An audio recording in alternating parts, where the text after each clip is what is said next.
ও গেছে কাবাঘর তওয়াফ করতে, মুসলমান নামে মুসলমান, কলেমা পড়া মুসলমান, কিন্তু বাদশাহ হিসেবে জালেম। বহুত আলেমুল আমারে মারছে, বহুত ধর্মীয় প্রতিষ্ঠান ধ্বংস করছে, বহুত আলেমুল আমাকে জেল হাজতে দিয়ে কষ্ট দিছে।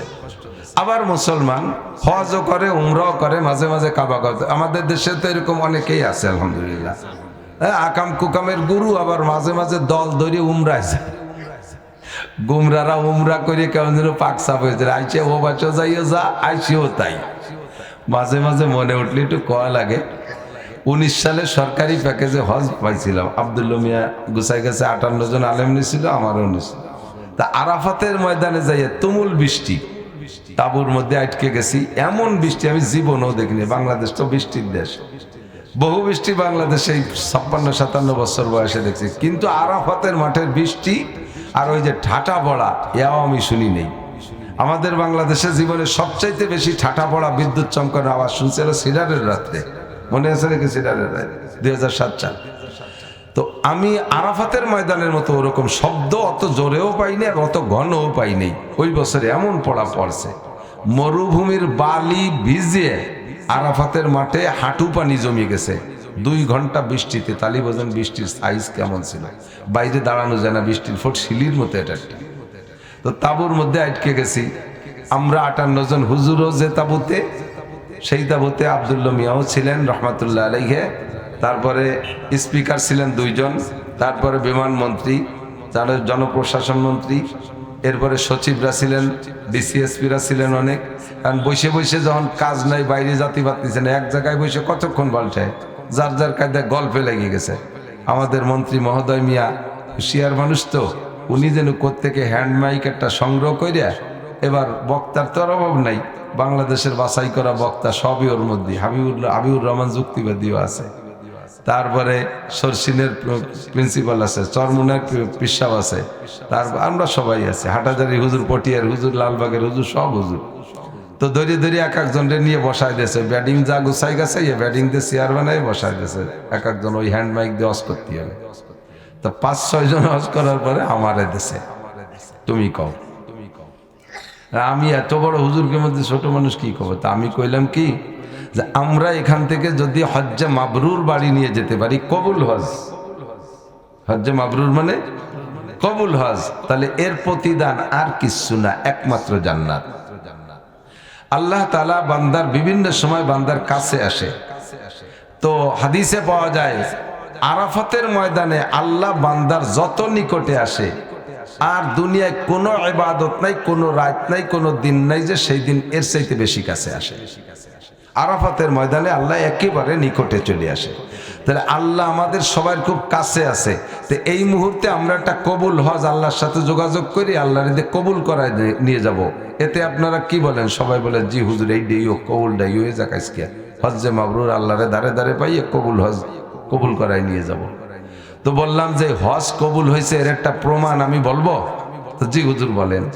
তো আমি বললাম হজ কবুল হয়েছে এর প্রমাণ হলো, এই হজে আসার আগে বাংলাদেশে থাকতে যা যা আকাম করছেন, হজেরতে যাইয়ে যদি তাই না করেন, তাহলে বুঝবেন যে এই যাইতে হজ্জে মাবরুর নিয়ে বাড়িয়েছেন। বাংলাদেশে থাকতে টোন মারতেন, মন মারতেন, রাস্তা মারতেন, খাল মারতেন, বিজিএফ কার্ড মারতেন, ব্রিজ মারছেন, কালভার্ট মারছেন, ফ্যাসিলিটি বিল্ডিং মারিয়ে খাইছেন, রোডের ইট সিমেন্ট খোয়া বালি কত তামারি খাইছেন।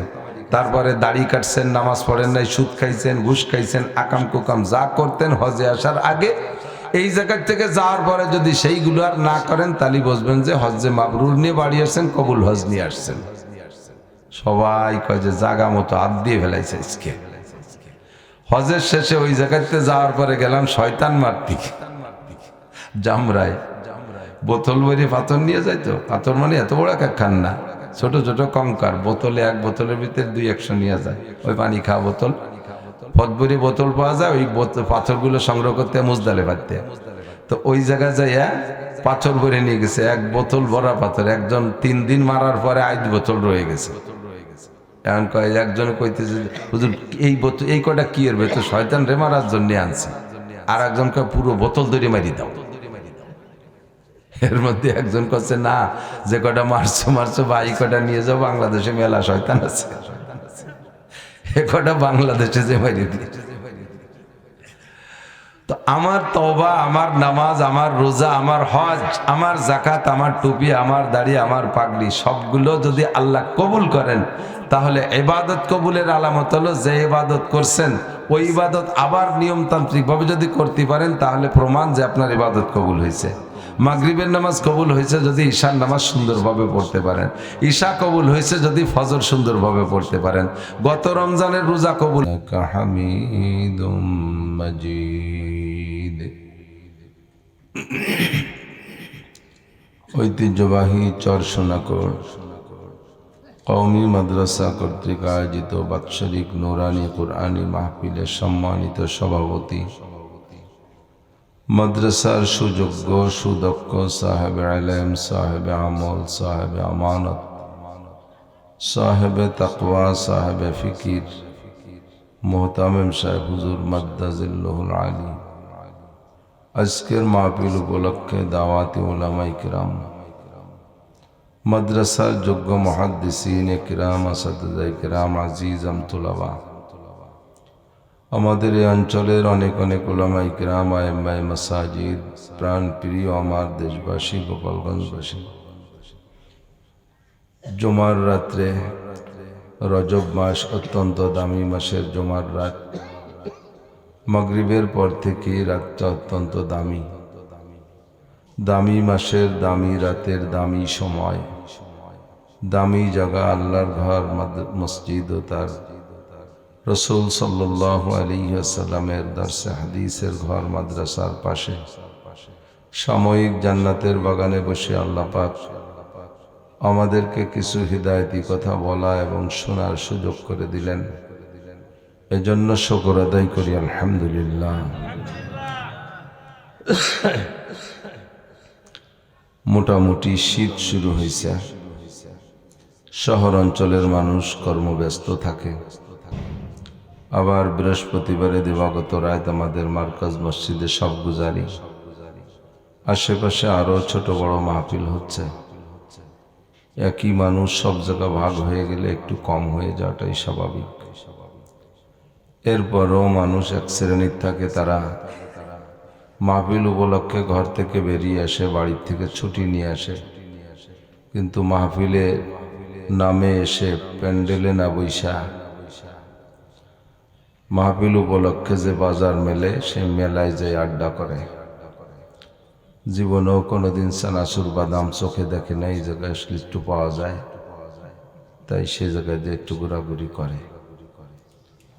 কাম মিন ফিয়াতিন কলিলাতিন গলাবাত ফিয়াতান কাসীরাতাম বিইজনিল্লাহ। আমরা সামনে লোকজন উপস্থিত কম, এটাতে আমাদের একটু মন খারাপ না, বরঞ্চ সব জায়গায় দেখা যায় স্বল্প সংখ্যক লোক অধিক সংখ্যক লোকের উপর দিয়ে বিজয়ী লাভ করে। বদরের যুদ্ধে মুসলমান ৩১৩ জন, কাফের ছিল ১০০০। আল্লাহ পাক ৩১৩ জনকে প্রচন্ড সফলতা দান করেছিলেন। ১০০০ কাফেরদের সৈন্য পরাজিত হইয়া ৭০ জন জাহান্নামের যাত্রী হইয়া ৭০ জন মুসলমানদের হাতে ধরা পড়ে চরম বেইজ্জতির সাথে পরাজিত হয়ে চলে গিয়েছিল। আল্লাহ পাক আমাদের এই অল্প কয়েকজন মানুষকে যদি মুসলমানদের মতো কবুল করে নেন, বদরের সৈনিকদের মতো কবুল করে নেন, তাহলে ছোট্ট পরিসরের স্বল্প সংখ্যক মানুষের মাধ্যমেই এই এলাকায় দিন চমকাইতে পারে। আল্লাহ পাক আমাদের সেই কাতারে কবুল করে নিন, সবাই বলে না আমি। একসময় ছিল না, এখন আছে, একসময় থাকবে না। তো শুরু হয়েছে কবে সেটা বলতে পারি না, বর্তমানে উপস্থিত আছি এটা বলতে পারি। আর সামনে ধ্বংস হবে কোরআনের কথা, সেই হিসেবে শতভাগ বিশ্বাস করি। আল্লাহ পাক বলেন ইদা ওয়াকাআতিল ওয়াকিআ লাইসা লিওয়াকাতিহা কাযিবা। একটা ঘটনা ঘটবে, একটা ঘটনা ঘটবে, লাইসা লিওয়াকাতিহা কাযিবা, ওই ঘটনা ঘটার মধ্যে কোনো সন্দেহ নেই, মিথ্যার কোনো অবকাশ নেই।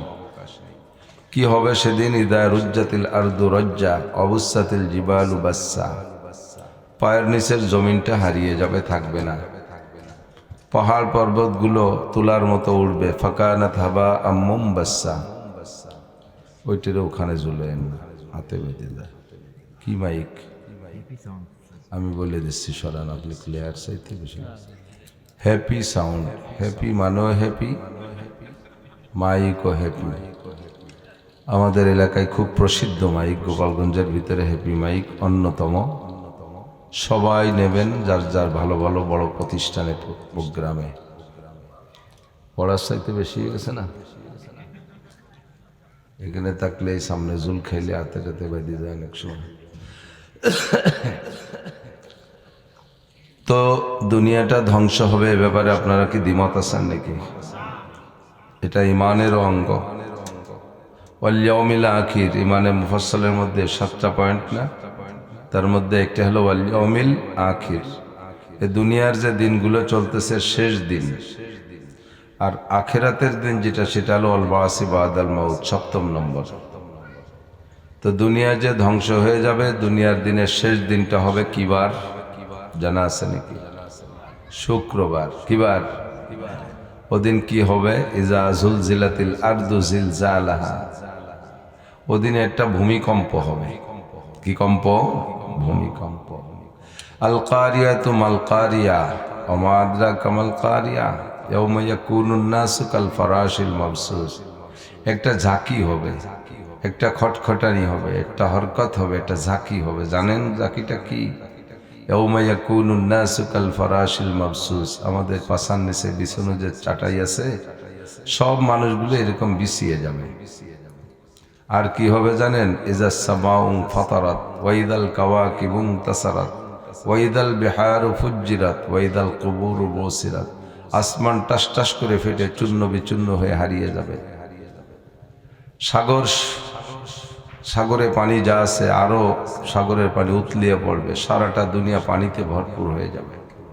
আরো কি হবে জানেন? ইজা শামসু কুববিরাত ওয়াইদান নুজুমুন কাদারাত। এরকম করে কোরআন শরীফের ভিতরে ওই শুক্রবারের বিভিন্ন কাহিনী আল্লাহ পাক আলোচনা করেছেন। কয়েক শুক্রবার আগে আমাদের বাংলাদেশে একটা ইজা জুলজিলাতিল আরদু জিলজালাহা হয়েছিল, মনে পড়ে নাকি? 3-4-5 শুক্রবার আগে মনে হয় ভূমিকম্প হয়নি?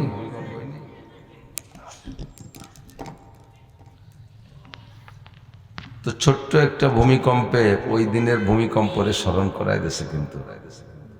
কিন্তু মানুষ হলো গাফেল, মানুষ অসল, অলস, বোঝে না, এটাকে প্রাকৃতিক দুর্যোগ বলে ধরে নেয় এবং বিভিন্ন প্রকারের মন্তব্য করে। তো কিয়ামত যেদিন হাকিকি কিয়ামত হবে, সেদিন কি হবে? ইয়াউমা তাযহালু কুল্লু মুরদিআতিন আম্মা আরদাআত ওয়া তাদাউ কুল্লু যাতি হামলিন হামলাহা ওয়া তারান নাসা সুকারা ওয়া মা হুম বিসুকারা ওয়ালাকিন্না আযাবাল্লাহি শাদীদ। ওই দিনটা মূল ধ্বংসের দিন যেদিন আসবে, সেদিনটার অবস্থা এমন হবে, অপ্রাপ্ত গর্ভবতী মহিলা, বাচ্চা পেটে পূর্ণ হয় নাই, এমন মহিলাও যদি সেদিন থাকে, অনায়াসে বাচ্চাটা পড়ে যাবে। ও তারান্নাসা সুকারা, আর মানুষকে দেখবেন মনে হবে যেন এগুলো সব মাতাল, মদ খাইছে। মদ খাওয়া মানুষ দেখছেন কিনা জানি না, আমার সামনে পড়ে মাঝে মাঝে, বিশেষ করে আমাদের এই বিশ্ববিদ্যালয়ের পাশ দিয়ে যখন মেলা রাত্রে আসি, ওই সময় ওরা খাইছে বলে আমি তো জিজ্ঞেস করি না, এমনি ওকে হাঁটা চলায় সেরকম মনে হয়। 3-4 জন এই গরু সাজরানোর মতো সাজরাইয়ে থল ধরে হাঁটে, আর এই আইডো বাড়ি খায় আর জাকি খায়। তো আমার এক সময় একটা ড্রাইভার ছিল, ওর ওই বিষয়ে অভিজ্ঞতা ছিল বলে মনে হলো। তো ওরে কই যে ইরানম ঢোলে কে জাকে কে, কয় যে হুজুররা মাল খাইছে বলে তাল হারাই ফেলাইছে। তো এই মাল খাওয়া পাল্টে যেমন তাল হারাইয়া ঝাঁকে, আর কেমন যেন চোখ লাল লাল, হুশ জ্ঞান থাকে না। ও তারান্নাসা সুকার, আল্লাহ কায় মদ খা মানুষের মতো দেখবো ওই দিন মানুষগুলোকে, অথচ অমাহুম্বি সুকারা, কেউ কিন্তু মদ খাই নেই সেদিন। ওদিন আর মদের হুশ থাকে না, মদ খাবে সেই নেশাও থাকবে না, জাকিতেই মদ খা রুগীর মতো মাতাল হয়ে যাবে।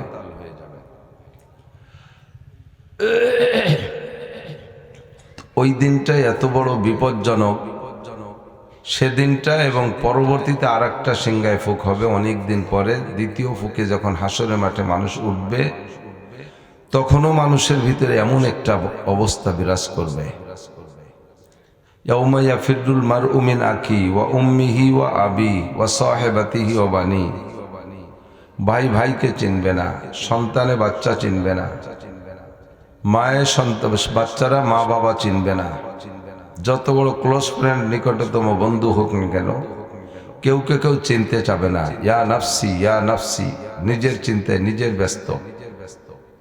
খুব আতঙ্কিত একটা অবস্থা হবে। এই কথাগুলো কোরআন ১৫০০ বছর ধরে বলে আসতেছে। তার আগে ইঞ্জিলে বলছে, তার আগে তাওরাতে বলছে, জবুরে বলছে, তার আগে তাওরাতে বলছে, তার আগে ইব্রাহিম আলাইহিস সালামের সহিফায় বলছে, তার আগে নূহ আলাইহিস সালামের কিতাবে বলছে, তার আগে ইদ্রিস আলাইহিস সালামের ৩০ খান সহিফায় ওই একই কথা বলছে। কিন্তু মানুষ একটুও ভাবে না। উলাইকা কাল আনআম, এ কারণেই আল্লাহ পাক মানুষকে বলে সেম কোয়ালিটি অফ অ্যানিম্যাল। মানুষ চতুষ্পদ জন্তুর মতো।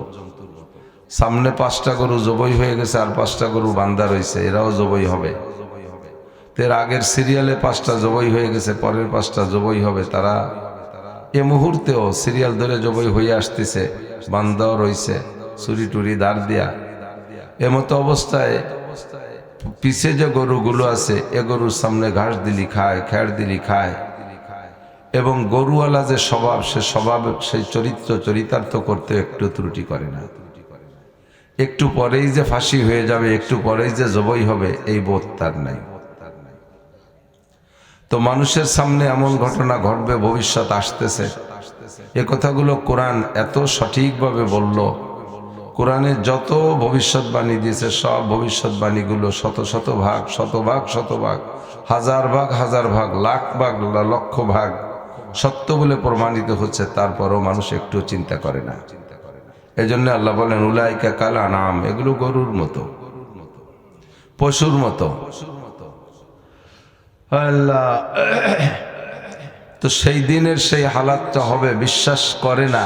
আল্লাহ তাআলা ৫ শুক্রবার আগে যে একটা ঝাঁকি দিয়েছে, বাংলাদেশে কয়েকটা সংবাদ দেখলাম, সেই ঝাঁকিতে কিছুটা স্মরণ করাই দিয়েছে। ইউটিউবে দেখলাম বাচ্চা নিয়ে বাপে মার্কেটে গেছে, কেনাকাটা চলতেছে, ছোট বাচ্চা বাপের হাতের পাশে দাঁড়ানো। যখনই ভূমিকম্প ঝাঁকি দিয়েছে, তখন ছেলের কথা মনে নাই, বাপ ছেলে ফেলাই থুয়ে দিয়ে দৌড়। যারা দেখছেন তারা সাক্ষী দিতে পারেন। ঘরের ভিতরে বসে রয়েছে বউ বাচ্চা নিয়ে, যখন ঝাঁকি দিয়েছে, পুরুষটা ছেলে মেয়ে বউ বাচ্চা সব ফেলাই থুয়ে দৌড়ে সারি। যার যার চিন্তে সেই চিন্তিত। এর নাম হলো কিয়ামত। এটা হবে ফাইনাল, একেবারে সব শেষ। তো এই কিয়ামত আরবিতে বলে কিয়ামত। কিয়ামত 3 প্রকার। কয় প্রকার? 3 প্রকার। একটা হলো ইন্টারন্যাশনাল কিয়ামত, আন্তর্জাতিক। আর একটা হলো আঞ্চলিক বা কওমি কিয়ামত। কওমি মানে কওমি মাদ্রাসার কিয়ামত তা না, কওম মানে বংশীয় জাতিগোষ্ঠী কিয়ামত। আর একটা হলো পার্সোনাল কিয়ামত, ব্যক্তিগত কিয়ামত। আন্তর্জাতিক কিয়ামতটা মোটামুটি একটু কইলাম। আর জাতিগোষ্ঠী কওমি কিয়ামত হলো দুনিয়ার সব থাকবে, একটা গোষ্ঠীকে শেষ করে দেবে, এক পুরো শেষ। যেমন কওমে আদ, কওমে সামুদ, কওমে লূত, এই জাতিগোষ্ঠীকে আল্লাহ তাআলা শেষ করে দিয়েছে। বাকি সব রয়েছে, ওই একটা গোষ্ঠী শেষ করে দিয়েছে, তাদের কেউ নেই। কওমে লূত বলতে গেলে বলাই লাগে একটু। কওমে লূতের আচরণ, তাদের মারাত্মক ৩-৪টে গুনাহ। শুধু একটা গুনার কারণেই তাদের ধ্বংস করছে তা না। অবশ্য বাকি যে গুনাহগুলো, সে গুনাহগুলো ওই গুনাহটাকে উদ্বুদ্ধ করার জন্য, ওই গুনার দিকে উৎসাহিত করার জন্য বাকি গুনাহগুলো। তন্মধ্যে একটা গুনাহ হলো, তারা শুরু থেকে যখন যুবকদের দাড়ি গজাইতো, এই শুরু থেকে দাড়ি মুন্ডায় ফেলতো। দাড়ি চাষা আগে ছিল না, দাড়ি চাষাটা কওমে লূতের আগে ছিল না। কওমে লূত থেকে দাড়ি চাষা শুরু হয়েছে। কেন? পুরুষের মুখে দাড়ি হয়ে গেলে তখন তার ভিতরে চেহারার পরিবর্তন এসে যায়। দাড়ি হওয়ার আগে তাদের ভিতরে যেটা আকর্ষণ ছিল, দাড়ি হওয়ার পরে দাড়ি রেখে দিলে সেই আকর্ষণটা থাকে না। ছেলেদের নাবালেগ থেকে সাবালেগে পদার্পণ করার পরে ৩৫ পর্যন্ত, বেশিরভাগ ৩০ পর্যন্ত স্বাস্থ্য চেহারার অবস্থা খুব সুন্দর থাকে। এই টাইমটা মুখে দাড়ি এসে গেলে তখন তার সেই সৌন্দর্য কমে যায়, যার কারণে দাড়ি চাইছা তাদেরকে আমরুদ রাখে। আর এই বয়সটায় দাড়ি মুখে না থাকলে তাদের চেহারা মেয়েদের চেহারার সাথে সাদৃশ্য হয়, রূপ চেহারা খুব সুন্দর হয় দাড়ি না রাখলে। এই জন্যে তাদের মূল উদ্দেশ্য যেটা, সেই চরিত্রটা চরিতার্থ করার জন্য ছেলেদেরকে দাড়ি চাইছে আমরুদ রাখার চেষ্টা করতো, যাতে চেহারার আকর্ষণ ঠিক থাকে। ২ নম্বর, তারা পুরুষরা টাকনুর নিচে পর্যন্ত কাপড় পরতো। এর আগে এটা ছিল না, এটা কমে লুট শুরু করছে। মেয়েদের পোশাক কাপড় টাকনুর নিচ পর্যন্ত হবে, তো মেয়েদের মতো সাজায় রাখার জন্য পুরুষরা টাকনুর নিচে পর্যন্ত কাপড় পরতো। যে উদ্দেশ্যে এইটা পড়াইতো তাদেরকে, সেই চরিতার্থ করার জন্য, তাদের উৎসাহিত উদ্বুদ্ধ করার জন্য আরেকটা কাজ করতো, সেটা হলো গান বাজনা গাওয়া গাই শোনাশুনি করত। গান গাইলে বাজনা বাজাইলে মানুষের ভিতরে যৌন স্পৃহা বাড়ে, যৌন সুরসুরি বাড়তে থাকে। এই ৩ ভাবে তাদেরকে উদ্বুদ্ধ করে তৈরি করত। ৪র্থ নম্বর যেটা তাদের মূল আশা, সেটা হলো সমকাম। এই সমকামের প্রতি উদ্বুদ্ধ করার জন্য আগে আনুষঙ্গিক এই ৩টে কাম করত। তো সমকাম সহ ওই ৩টে কাজ আহসানুল ফতোয়ার ভিতরে লিখছে। আমি বেশ আগে একদিন বয়ানের ভিতরে বলেছিলাম, তো কোথায় যেন বলার পরে ঘরে যাওয়ার পরে একটা লোক আমাকে আটকাইছে, কয় যে হুজুর আমি কাহারও কাছে শুনি নাই, আমার লেখাপড়ার মধ্যে দেখিও নাই যে হুজুর আলাইহিস সালাম বলেছেন যে এই ৩টে গুনাহ কওমে লুতের ওই সমস্ত কাজের সমপরিমাণ, এটা আমি দেখি নাই, আপনি কোথায় পাইছেন একটু হাওলা দিতে হবে। তো পড়ার সময় পড়ি, দেখার সময় দেখি এই যে পরবর্তীতে বয়ানে আমার লাগবে, এর জন্য হাওলা কোটেশন দাগ খৈতের নম্বর আমার মনে রাখতে হবে, আমি খুব একটা ভাবি না, তো যার কারণে বলতে পারি নাই। শুকরিয়া, গত রমজানে আহসানুল ফতোয়া মোতলা করতে যাইয়া দেখি যে আলহামদুলিল্লাহ পেয়ে গেছি। হুজুর আলাইহিস সালাম বলেন কওমে লুতকে মূল ধ্বংসের যে কারণটা, সেটা হলো তারা সমকামী ছিল। আর তাদের এই সমকামের প্রতি উদ্বুদ্ধ করার জন্য যেই ৩টে গুনাহ ছিল সহযোগী, সেই ৩টে গুনাহ, এই ৩টে গুনাহ হুজুর বলেন আমার উম্মতের মধ্যে এই ৩টে গুনাহ দেখা দেবে। আর এই ৩ গুনাহকে সামনে রেখে, পাশে রেখে, সহযোগী হিসেবে ব্যবহার করে হতে পারে আমার উম্মত কওমে লুতের আমলের দিকে অগ্রসর হবে। কওমে লুতকে তাদের ওই আচরণের কারণে আল্লাহ তাআলা কি করেছেন, জিবরিল আর মিকাইল আলাইহিস সালাম দুইজনকে পাঠিয়ে দিয়ে ৮০ স্কয়ার মাইল জায়গা, তাদের জায়গাটা ভূখণ্ডটা ছিল ৮০ স্কয়ার মাইল, এটার ভিতরে কওমে লুতই থাকতো। হযরত ইব্রাহিম আলাইহিস সালামের ভাগ্নে লুত আলাইহিস সালাম, ওনার কওম বিদায় কওমের নাম রাখা হয়েছে লুত। এই আচরণটাকে উলামায়ে কেরাম, এই সমকাম আচরণটাকে উলামায়ে কেরাম লেওয়াতাত বলে লুত আলাইহিস সালামের নামের সাথে মিলে। তবে এটা আদবের খেলাফ, যেহেতু লুত আলাইহিস সালাম নিজে আচরণ করতেন না, বরং প্রতিবাদের জন্য তিনি গিয়েছিলেন, তো তার কওম অন্যায় করতো, সেই কথাটাকে ওনার দিকে নিসবত দিয়ে ওনার নামের সাথে মিলে উচ্চারণ করে, এটা চরম বেয়াদবি ছাড়া আর কিছু না। তো এটাকে সমকামী বলা যায়। এই কাম করার কারণে জিবরিল আর মিকাইল আলাইহিস সালাম যাইয়া ৮০ মাইল জায়গাকে ডানা মাটির নিচে ডাবাই দিয়া সম্পূর্ণ মাটিটা তাদের সহ আকাশে উঠাই নিয়ে গেছে। লুত আলাইহিস সালামের পরিবার চলে গেছে, শুধু ওনার একটা স্ত্রী ছিল নাশজা বিয়াদব, সে গোপনে গোপনে এই সমস্ত কাজের সহযোগিতা করত। পিছন দিয়ে জিবরিল আলাইহিস সালাম তার জুটি ধরে টান দিয়ে এনে কওমের মধ্যে ফেলাইয়া আকাশে উঠাই নিয়ে গেছে। আকাশে নির্ধারিত ফেরেশতা ছিল, প্রত্যেকের হাতে নাম ঠিকানা লেখা সহ পাথর ছিল। এই পাথর দিয়ে উপযুক্ত পিটান দিয়ে আঘাত করে ধ্বংস করে জমিটাকে সম্পূর্ণ উল্টাইয়া মাটির নিচে ডাবাই দিয়েছে। করদে কওমে লুতে রাজে রোজবর। আল্লামা জালালউদ্দিন, আল্লামা ফরিদউদ্দিন আত্তার রহমাতুল্লাহ পান্দেন আমার মধ্যে শেরে বলেন, করদে কওমে লুতে রাজে রোজবর, আ খুদাওয়ান দে কে হাঙ্গামে সাহার, করদে কওমে লুতে রাজে রোজবর। শেষ রাত্রে, এটা ছিল রাত দুপুরের পরে, আল্লাহ তাআলা এই জমিনটাকে সম্পূর্ণ মাটির নিচে ডাবাই দিছে। ওই কম শেষ। 7 দিন 7 রাত পর্যন্ত কওমে সামুদের উপরে আল্লাহ তাআলা ঝড় তুফান দিয়ে তাদেরকে শেষ করছে। একটা কওম, একে বলা হয় কওমি কিয়ামত, আঞ্চলিক কিয়ামত, গোষ্ঠীগত কিয়ামত। আবার অনেক কম এভাবে মাটির নিচে ডেবে ঠিক যাবে না, থাকবে তারা দুনিয়ায়, কিন্তু তারা আত্মপ্রকাশ করার মতো থাকবে না। তাদের আমল আখলাক আচরণে আল্লাহ তাআলা তাৎক্ষণিক এমন বালা, এমন বিপদ, এমন আযাব, এমন গজব তাদের ভিতরে দেবে, মানুষ বেঁচে থাকবে কিন্তু পরিচয় দেওয়ার মতো পরিস্থিতি থাকবে না। আমি এতদিন কি করেছি, আমি এতদিন কি ছিলাম, এইটা বলার সুযোগ থাকবে না। তখন শুধু গোপন হওয়ার চেষ্টা করবে। এটাও এক প্রকার কওমি কিয়ামত, এটাও চলতে আছে, চলতে থাকবে। 3 নম্বর হলো ব্যক্তিগত কিয়ামত। ব্যক্তিগত কিয়ামত, পার্সোনাল কিয়ামত। এটা হুজুর বলেন মাম্মা তাকাদ কিয়ামত কিয়ামতুহু। ব্যক্তিগত কিয়ামত হলো যে যেদিন মারা গেল তার কিয়ামত সেদিন হয়ে গেল। আপনি যেদিন মারা যাবেন সেদিনই আপনার কিয়ামত শেষ। ওই মূল বড় কিয়ামত আপনি দেখবেন না। আপনি দেখবেন দ্বিতীয় সিংহা ফুকের পরে হাসরের মাঠে উঠবেন, সেইটা দেখবেন।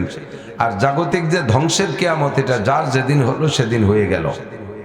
3টে কিয়ামত সম্পর্কেই আল্লাহ পাক সূরা লুকমানের আয়াতের মধ্যে বলেন, তোমরা দুনিয়ার অনেক কিছু জানো, অনেক কিছু জানবা, তোমাদের জ্ঞান দিয়েছি, তোমরা আবিষ্কার করতে পারবা। অস্ত্র বানাইবা, এমন অস্ত্র জায়গায় বসে বাটনে চাপ দিলে 5,000, 10,000, 20,000 কিলোমিটার দূরে যে আঘাত করে ধ্বংস করে দেবে। তোমরা বিমান বানাবা, রকেট বানাবা, চাঁদে যাবা, মঙ্গল গ্রহে যাবা, ক্যামেরা বানাবা, মোবাইল বানাবা, হাজারো যন্ত্রপাতি আবিষ্কার করবা। তোমাদের যথেষ্ট জ্ঞান আমি দিয়ে থাকবো, কিন্তু 5টা জিনিস আবিষ্কার করতে পারবা না। তন্মধ্যে 1 নম্বর বলেছেন ইন্নাল্লাহা ইনদাহু ইলমুস সাআহ। এই 3 প্রকারের কিয়ামত কার কবে আসবে, কবে হবে, এটা কেউকে আমি জানতে দেইনি। মূল বড় কিয়ামত যে ধ্বংস হয়ে যাবে সারাটা দুনিয়া, এই ধ্বংস হবে ইসরাফিল আলাইহিস সালামের সিংহার ফুকে। ফাইদা নুফিখা ফিস-সূর, যখন সিংহায় ফুক দেবেন ইসরাফিল আলাইহিস সালাম, দুনিয়াটা ধ্বংস হয়ে যাবে। সেই ইসরাফিল আলাইহিস সালামকে আল্লাহ বলে নাই 2030 সালে ফু দিবা, 40 সালে ফু দিবা, 3000 সালে ফু দিবা, 3500 সালে ফু দিবা, এরকম কোন ডেট ইসরাফিল আলাইহিস সালামকে বলা নাই। উনি প্রতিনিয়ত আল্লাহর কাছে জিজ্ঞেস করে, আল্লাহ কতদিন নিয়ে বসে থাকবো, ফু কবে দেবো, ফুডা কবে দেবো? আল্লাহ কাছে সময় হয় নাই। কত বাকি? কয় যে আল্লাহ পাক রব্বুল আলামিন নবী পাকের জমানে বলাই দিয়েছে, লা তাকুমুস সাআতু ফিল আরদি হাত্তা ইউকালা ফিল আরদি আল্লাহ আল্লাহ। যতক্ষণ পর্যন্ত জমিনের মধ্যে আল্লাহ বলনে হলে একজন মানুষ থাকবে, অনলি একজন মানুষ থাকবে, অতদিন পর্যন্ত ফু দিতে পারবে না। এখন দুনিয়ায় কি আল্লাহ বলনে হলে একজন না হাজার হাজার, লাখ লাখ, কোটি কোটি, ঠিক না? কোটি কোটি মানুষ আল্লাহ বলনে वाला আছে। কাজেই আমরা যতই আপনাদেরকে বলি কাল কিয়ামত, কোথায় কোথায় কোথায় গেলে কি কয় কাল কিয়ামত কয় না? কাল কিয়ামত মানে আগামীকাল শুক্রবারে কিয়ামত। এই কাল যে কবে রে কাল, সেই কালই আমাদের জানা নাই। ইন্নাল্লাহা ইনদাহু ইলমুস সাআহ। কিয়ামতের মূল তারিখ কে জানে? আল্লাহ জানে। আন্তর্জাতিক কিয়ামতের তারিখও আল্লাহ জানে, কওমি কিয়ামতের তারিখও আল্লাহ জানে। দেখেন 1 ঘন্টা আগেও জানি না যে এত বড় কিয়ামত ঘটে যাবে, 1 ঘন্টার মধ্যে তা ঘটে যায়। কিভাবে নতুন নতুন করে ঘটে যায়, আল্লাহু আকবার। 3 নম্বর ব্যক্তিগত কিয়ামত, এটাও জানি না কার কবে ঘটবে, ঠিক কি না? তো ইন্নাল্লাহা ইনদাহু ইলমুস সাআহ, 5টার 1 নম্বর হলো কিয়ামতটা কবে হবে জানি না। 2 নম্বর হলো ওয়ায়ুনাজ্জিলুল গাইস, আকাশ ভরে মেঘ দেখতেছি, কোন মেঘে বৃষ্টি নামবে কখন, এটা আল্লাহ ছাড়া কেউ জানে। যেই মিকাইল আলাইহিস সালাম মেঘ পরিচালনা করেন, উনিও 1 সেকেন্ড আগেও জানেন না এই মেঘে বৃষ্টি নামবে কিনা। মিকাইলটা আল্লাহ বলছে যাও ব্যাগ নিয়ে যাও, উড়োই না, কোন জায়গায় নেবো? আপাতত গোপালগঞ্জের উপরে নাও। ধুম ধাড়াক্কা ডাক ডোল বাজাইয়ে কিভাবে ফাটাই ফেলেছে, মনে হয় যেন নামিয়ে তলায় ফেলবে। ঘন্টা খানিক ডাইয়ে দিয়ে সরি চলে যায়, এরকম দেখছেন না ঘটনা? আবার কয় যে ওই জায়গাতে নিয়ে যাও, মাগুরা নাও, মাগুরা নিয়ে ওইভাবে খানিক ভয় ভীতি দাও, ও জায়গাও নামাবে না। গুরুই ভিড়ে নিয়ে কয় নাও ঢাকা নাও, ঢাকা নেওয়ার পরে কয় দাও নামাইয়ে। যেখানে নামাইতে কবে সেই মুহূর্তে নামাবে, তার আগে নামাবে না। এটা মিকাইল আলাইহিস সালাম নিজেও জানে না। আর কি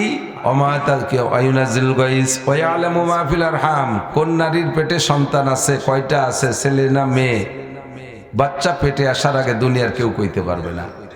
বাচ্চা পেটে আসার আগে খবর একমাত্র আল্লাহ জানে। কেন এটা গোপন রাখলেন এটা আল্লাহই ভালো জানে। তবে যতটুকু গবেষণা করে বোঝা যায় সেটা হলো, যদি মানুষের যেমন বাচ্চা পেটে আসার পরে বলতে পারে যে এই মহিলাটার পেটে ছেলে আছে না মেয়ে আছে, কম্পিউটার দিয়ে দেখে তো বলে, তো যদি বাচ্চা পেটে আসার আগে এইটা বলার কোনো যোগ্যতার মেশিন থাকতো, তাহলে বিবাহের আগেই মেয়েদেরকে মেশিন দিয়ে পরীক্ষা করতো। কোনো কোনো ফ্যামিলি আছে মেয়ে পছন্দ করে না, আছে না এরকম? তো ওই ফ্যামিলির লোক যদি কোনো মেয়ে দেখতে যেত মেশিন নিয়ে, যাই দেখো দের পেটে ছেলে আছে না মেয়ে আছে, যদি মেশিনই ধরা পড়তো যে খালি 7টা মাইয়ে, তাহলে কি ওরা ওই মেয়েটারে বিয়ে হতো? কয়ে বাদ দাও, এত ফাটির বাচ্চা বাড়ি ঘর ভরে যাবে, দরকার নেই। এই মেয়েটার বিয়ে হতো না। আল্লাহকে তুমি বিয়ে নিয়ে আসো, যাওয়াই বাড়ি যাওয়ার পরে হবে, আগের থেকে আর কায়দা নেই। মানুষের ভবিষ্যৎ লক্ষ্য করে আল্লাহ পাক রব্বুল আলামিন সিদ্ধান্ত, যদি বলে এই বাচ্চা মহিলাটার পেটে যা বাচ্চা আছে হবে, কিন্তু সাথে সাথে মরবে, বাচ্চা যা হবে সবগুলো প্রতিবন্ধী পঙ্গুপাঙ্গা খোড়াখানা হবে, তাহলে এই মেয়েগুলোর বিয়ে হতো না। এই জন্য আল্লাহ পাক বিষয়টাকে, রাজটাকে গোপন রেখেছেন। কোন মহিলার পেটে বাচ্চা হবে কি হবে না, হবে কি হবে না, আর ছেলে না মেয়ে, এটা আল্লাহই ভালো জানে। 4 নম্বর হলো ওমা তাদরি নাফসুম মাযা তাকসিবু গাদা। আজীব কারবার। একটু পরে কে কি খাবেন, কে কি ইনকাম করবেন, কাহারও বলার ক্ষমতা আছে? আছে? বলতে হবে না হুজুর আমি ওভার শিওর, আমার 5খান গাড়ি চলে এই রোডে, ডেলি 5-10কে 50,000 টাকা, এই 1 বছরের মধ্যে একদিনও গ্যাপ নাই। হরতাল ভরতাল যেটা হয়েছে সেটা বাদ, বাকি গাড়ি রোডে চললেই 50,000 টাকা মাইনে। আমারটা আগামীকালও হরতাল টরতাল নাই, ধর্মঘট নেই, কোনো তানে কাইলেও 50,000 টাকা। আপনার 5খান গাড়ি গোপালগঞ্জ থেকে লোড দিয়ে ঢাকার দিকে রওনা দিছে, এক একটা করে, একটা ভাঙ্গা, একটা শিবচর, একটা মালিকগ্রাম, আর একটা ব্রিজ পার হইয়া, আর একটা একেবারে আবদুল্লাপুর যাইয়া টপাটপ করে 5টা বাড়ি খাইয়া 5টাই শেষ। 5-10কে 50,000 সেটাও গেছে, সাথে আসল আমের সাথে সালাও যেতে পারে, পারে কি পারে না? কাজে 1 মিনিট পরে কি করবেন, খাবেন, এটা কেউ বলতে পারবেন না। ভালো খানা নিয়ে বসছেন ঢাকা থেকে, ওখানে পাইলেন রামদের বিলির বড় বড় বুকলাল, কই, জিয়েল মাছ, শৈল মাছ ইত্যাদি কিনছেন। এরপরে আগেই দেখেন যে এক চামড়া ফাই বেচতেছে পাখি কতগুলো, তাও কিনছেন।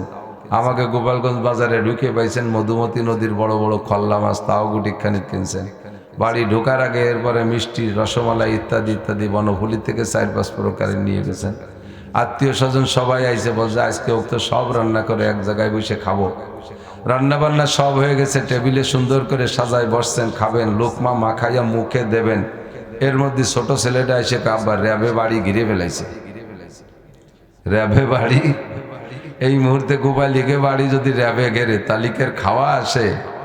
একটা প্রবাদ আছে, আগা আসলে বাগার ভয় থাকে না, ওই সময় আগাও থাকে না। কোথার থেকে কোথায় চলে গেছে, লোকমা ভেলাই থুয়ে পিছনের দরজা দিয়ে পায়খানার ছাদের পর দিয়ে লাগ দিয়ে যে কচুরির মধ্যে পড়িয়া তল দিয়ে ডুবইয়া, এরপরে যাইয়ে বিলির মধ্যে দিয়ে 3-4 মাইল দৌড়তে দৌড়তে হাবাতি হাবাতি ছোট বোন বাড়ি যে উঠছেন, জড়ি নিয়ে পান্তাবাদ চাকলি সাইড দিয়ে দেবন্ডি হাবাই গেছে, কি দিয়ে লাগছে, কত খাবার সামনের পর নেলাও মায় বেলাইছিলেন, খাইতে পারলেন না। এটা আমি আপনি এরকমই প্রত্যেকের অবস্থা। আবার যে জায়গা গেছেন কোনো ধারণাও নাই, হঠাৎ করে যাই উঠছেন, যে দেখেন যে সে জায়গা 10-20 প্রকারের অত্যাধুনিক খানা। আপনি আশ্চর্য হচ্ছেন, এই জায়গা আসলাম কেন আসলাম, কিভাবে আসলাম এই খাবারের সামনে। আল্লাহ পাক রব্বুল আলামিন ওয়ামা তাদরি নাফসুম মাযা তাকসিবু গাদা। বুজুর্গানে দিন বলেন, দো চিজা দো মীরা কাশার জোরে জোর, একে যাবদানা দিগার খাকে গোর। 2টা জিনিস মানুষকে তার গন্তব্যে নিয়েই ছাড়ে। 2টা জিনিস, ওই জিনিসই নেয়। একটা হলো রুজি আর রুটি, আর একটা হলো কবরের মাটি। এই যেখানে যার মরণ আছে তাকে সেখানে যাইতেই হবে, যার যেখানে রুজি আছে তাকে সেখানে যাইতেই হবে, ও খাইতেই হবে। আপনি যত কিছু বলেন, এই খাবারে টেনে নিয়ে আসছে। আর 5 নম্বর হলো, এটা আল্লাহ ছাড়া কেউ জানে না। 5 নম্বরটা হলো ওমা তাদরি নাফসুম বিআইয়ার দিন তামুত। কে কোন জায়গা মারা যাবেন কেউ বলতে পারবেন না। কুলাঙ্গার পোলাপান খাইতে বসলে 1 ঘন্টা সময় লাগায়, মোবাইল দেখে, একটু খায়, মোবাইল দেখে, একনেলা খায়, মাহানি গরম ভাত তা জুড়োইয়ে ঠান্ডা হয়ে ভান্তা হয়ে যাচ্ছে, ভাত মোটে প্লেটেতে পুরোই না, কারণ ওই একনেলা খায় আর 3-4 মিনিট 5 মিনিট পর্যন্ত মোবাইল দেখে, ভাত খাওয়ার মধ্যে খতখত করে কান্দি দিছে, আবার চোখ টোক মুছে টুচে খাইছে, খানিক পর খিলখিল করে হাসি দিছে। ওর মা কয় কি জেনে ধরলো নাকি, বুঝতে পারছি, হাসে কান্দে ভাত খাই কোন তাল, মানে মোবাইলের মধ্যে যেমন যেমন আসতেছে সেই রকম সাথে তাল দিচ্ছে। 1 ঘন্টা লাগে খাইতে। আজকে ভাত খাইতে বসে না মহি গিলতেছে, মোবাইল টোবাইল আর বেরোচ্ছে না, ধমাধম টানিয়ে দিচ্ছে, 5 মিনিটের মধ্যে খাওয়া শেষ। এর মধ্যে মোটরসাইকেল হরেন দিচ্ছে, জি দোস্ত আসতেছি, মোবাইলে রিং আসছে, জি দোস্ত ওই চলে আসি তাড়াতাড়ি আয়। লাগতে যে মোটরসাইকেলে উঠে টাইম দিয়ে বিশ্ব রোডে গেছে, যার সাথে সাথে বালিটিরাকে বাড়ি দিয়ে 2 রিসিভ করে ফেলাই দিয়েছে, 2 জায়গায় ডেট। ওর মা কয় তুই অন্যদিন 1 ঘন্টা ধরে খাতি আস, কেন এইভাবে না মুই তাড়াতাড়ি 5 মিনিটই খালি, যদি খাওয়ার মধ্যে সেই 1 ঘন্টা টাইম দেরি করতি তাহলে তো ওই জায়গা জাতি নেই, ট্রাক্টর চলে যাওয়ার পরে জাতি। কাজকে যে তাড়াতাড়ি খাইছে, কেন খাইছে, ওই জায়গায় আজরাইল আলাইহিস সালাম দাঁড়ায় ডাক দিয়েছে, ফোন দিয়েছে, তাড়াতাড়ি আয়, ঘড়ির টাইম পুরিয়ে গেছে, তাড়াতাড়ি আয়, টাইম দিয়ে নিয়ে গেছে, এই জন্য নাকে মুখি খাওয়াইছে। কথা কি বলছেন, টের পাইছেন? কাজেই অমা তাদরি নাফসুম বিআইয়ি আরদিন তামুত, কে কোন জায়গা মারা যাবেন কেউ জানে না, যাকে যেখানে মরণ আছে তাকে সেখানে যেতেই হবে, সর্বহালাতে আমাকে প্রস্তুত থাকতে হবে। ভবানীপুর মাদ্রাসায় গিয়েছিলাম গত বছর না তার আগের বছর, জন্য হযরত মাওলানা আব্দুল মালিক সাহেব, বর্তমান বাইতুল মুকাররমের খতিব সাহেব এসেছিলেন গত বছরে। ওনার হাদিসের দর্শে বসছিলাম, আজীব এক কারবার দেখলাম আমি। ওনার থেকে আমি অবশ্য শুনি নাই, কিন্তু আমি কোরআন হাদিসের বিশ্লেষণে এবং নিজের অভিজ্ঞতাকে ওনার আমলের সাথে মিল করে দেখলাম। ঘটনাটা হলো, উনি হাদিস পড়াচ্ছেন, বহুত বড় বড় ওলামায়ে কিরাম সব বসে, আমাদের আলী আহমদ শাহ হুজুর বসা, বড় বড় ওলামায়ে কিরাম গোপালগঞ্জের যা ছিল সবই বসছে সামনে। তো আমরা তো সবাই বুখারীর মুহাদ্দিস হাদিস কতজন আছি, মুহাদ্দিস শাইখুল হাদিস আছি, তো ওনার ক্লাসে বসে কেমন যেন একটা এক আজীব কারবার দেখলাম। অন্য কেউ খেয়াল করছে কিনা আমি জানি না, উনি হাদিস পড়াচ্ছেন, হাদিস পড়ানোর ফাঁকে ফাঁকে দেখি উনি পড়ে ওঠে আস্তাগফিরুল্লাহ আস্তাগফিরুল্লাহ লা ইলাহা ইল্লাল্লাহ আস্তাগফিরুল্লাহ লা ইলাহা ইল্লাল্লাহ, আবার পড়ায়। আবার কিছুক্ষণ আলোচনার ভিতর দিয়ে টপ করে আবার আস্তাগফিরুল্লাহ ওয়া আতুবু ইলাইহি লা ইলাহা ইল্লাল্লাহ। পরে আমি মিল করলাম নিজে নিজে, ওনার সাথে শুনতে সময় পাইনি, এইটাই যে হাদিসে আসছে, নবী পাক বলেন মান কানা আখিরু কালামিহি লা ইলাহা ইল্লাল্লাহ ফাদাখালাল জান্নাহ, যে লোকটার মরণের আগে জীবনের শেষ কালেমা হবে লা ইলাহা ইল্লাল্লাহ, ওই লোকটা যেন জান্নাতে চলিয়াই গেল। হাদিস পড়াইতেছি, হাদিসের ফাঁকে ফাঁকেও আল্লাহর বান্দা কালেমা লা ইলাহা ইল্লাল্লাহ পড়ে প্রস্তুত থাকে। আস্তাগফিরুল্লাহ দ্বারা জীবনের সব গুনাহ মাফ হয়ে যায়। আল্লাহ পাক বলেন ইযআফ লাহুল আযাবু ইয়াওমাল কিয়ামাতি ওয়া ইয়াখলুদ ফীহি মুহানা ইল্লা মান তাবা ওয়া আমানা ওয়া আমিলা আমালান সালিহা ফাউলাইকা ইউবাদদিলুল্লাহু সাইয়্যাতিহিম হাসানাত। ইযা জাআ নাসরুল্লাহি ওয়াল ফাতাহ ওয়া রাআইতান নাসা ইয়াদখুলুনা ফী দীনিল্লাহি আফওয়াজা ফাসাব্বিহ বিহামদি রাব্বিকা, তারপরে ওয়াস্তাগফিরহু ফাসাব্বিহ বিহামদি রাব্বিকা ওয়াস্তাগফিরহু ইন্নাহু কানা তাওয়াবা। সর্বক্ষণ ইস্তেগফার করে তওবা করে প্রস্তুত থাকতে হবে। আর তওবার দ্বারা আল্লাহ পাক বিগত জীবনের সব গুনাহ মাফ করে দেন। তওবার দ্বারা আল্লাহ গুনাহ মাফ করে দেয় পর্যন্ত শেষ হন না, ক্ষান্ত হন না। আল্লাহ পাক বান্দার জীবনের যত গুনাহগুলো তওবার দ্বারা ক্ষমা করে দেন, গুনাহ সংখ্যা পরিমাণ আবার সঙ্গে সঙ্গে নেকিও দিয়ে দেয়। হাদিস পড়ান বান্দা, আল্লাহর বান্দা, বহুত বড় মুহাদ্দিস, ফাঁকে ফাঁকে লা ইলাহা ইল্লাল্লাহ পড়ে মরার জন্য প্রস্তুতি নেন, ফাঁকে ফাঁকে আস্তাগফিরুল্লাহ ওয়া আতুবু ইলাইহি তওবা পড়ে পিছনের গুনাহগুলো মুছে পরিষ্কার করে রাখেন। এত বড় মুহাদ্দিস যার জিন্দেগির দুনিয়ার কোনো একটা মুহূর্ত আমার মনে হয় ইবাদত বন্দেগী আর কুরআন হাদিসের ভিতরে সগল ছাড়া কাটে না। এই লোকটা যদি সর্বক্ষণ প্রস্তুত থাকতে পারে, আমার আপনার প্রস্তুত থাকার দরকার আছে না নাই? এই জন্য কাজকর্মের ফাঁকে ফাঁকে একটু আমার কিয়ামত এনি টাইম এসে যেতে পারে, আমার ব্যক্তিগত জীবনের কিয়ামত এনি টাইম এসে যেতে পারে। কাজেই সর্বক্ষণ আমাকে প্রস্তুত থাকা দরকার। আস্তাগফিরুল্লাহ, একটু পড়ে বলি আস্তাগফিরুল্লাহ, অন্তর থেকে পড়ি আস্তাগফিরুল্লাহ, মুখে আস্তাগফিরুল্লাহ। এটা জাস্ট তওবা বোঝানোর জন্য একটা ভাষা তৈরি করা হয়েছে। মূলত তওবা আর ইস্তেগফার হলো আন্তরিক তওবা। আমি জীবনে যত গুনাহ করেছি কোনো সেই সব গুনাহ আর করব না। দাড়ি কাটার অভ্যাস আছে যারা, কমে লুতের স্বভাব, আমি দাড়ি আর কাটবো না। টাকনুসিয়ে প্যান্ট পাজামা লুঙ্গি পরার স্বভাব যাদের পুরুষরা, আমি সেই গুনাহ থেকে তওবা করলাম, আমি আর কোনোদিন টাকনুসিয়ে পোশাক পরবো না। আল্লাহু আকবার। গান বাজনা শোনার স্বভাব, কমে লুতের স্বভাব, যেই গুনার কারণে আল্লাহ তাদেরকে মাটির নিচে ডাবাই দিয়েছিলেন। আমি জীবনে কোনোদিন গান বাজনা ফেসবুক, ইউটিউব আর ডেক্সার বক্সার মাইকের মাধ্যমে, রেডিও টেলিভিশনের মাধ্যমে আর কোনোদিন গান বাজনা শুনবো না। এর থেকে তওবা করা। হারাম খাওয়ার অভ্যাস আছে, সুদ খাওয়ার অভ্যাস, ঘুষ খাওয়ার অভ্যাস, সুদে লেনদেন করার অভ্যাস আছে। মুখে 1000 কোটি বার আস্তাগফিরুল্লাহ পড়লে কাম হবে না। আগে আপনাকে গুনাহ ত্যাগ করে আসতে হবে। গুনাহ থেকে মনটাকে পরিপূর্ণ ফিরে এনে তারপরে আপনাকে মুখে আস্তাগফিরুল্লাহর দ্বারা ওইটাকে বাস্তবায়ন করতে করতে হবে। আপনার জিন্দেগিতে যত, আমার জিন্দেগিতে যত গুনাহ আছে, সমস্ত গুনাহ থেকে ইস্তেগফার আর তওবা। গুনাহ করেছি, ক্ষমা চাই। তওবা মানে ভবিষ্যতের জন্য অঙ্গীকার। খেয়াল করি, তওবা মানে ভবিষ্যতের জন্য প্রতিজ্ঞা। আল্লাহ আর সামনে গুনাহগুলো করব না, এমন করে যদি পাক্কা তওবা করেন আর তওবা যদি আল্লাহ কবুল করেন, তাহলে আপনার পিছনে সব গুনাহ নেকি হয়ে যাইবে। তওবা কবুল হয়েছে তার একটা প্রমাণ একটু শুনে নেন। আপনি যে গুনাহ থেকে তওবা করেছেন, মরণের আগে যদি আর সেই গুনাহ কোনোদিন না করেন, যে গুনাহ থেকে তওবা করেছেন সেই গুনাহ যদি মরার আগে কোনোদিন না করেন, তাহলে বুঝবেন তওবা কবুল হয়েছে। আর তওবা মুখে পড়েন আর মনে মনেও তওবা করেন, কিন্তু সে গুনাহ বারবার করতে আসেন, বুঝবেন যে এখন আল্লাহ পাক তওবা কবুল করে নাই। আপনার তওবা তওবার মতো হয় নাই। তওবা কেমন, এদিক তাকান। আপনার তওবা কবুল করানোর জন্য আপনাকে কেমন করতে হবে? আল্লাহু আকবার। হাজ্জাজ ইবনে ইউসুফ নামে একজন জালেম বাদশা ছিল, জানেন, নাম শুনেছেন শিক্ষিত মহল। হাজ্জাজ ইবনে ইউসুফ বহুত বড় জালেম বাদশা।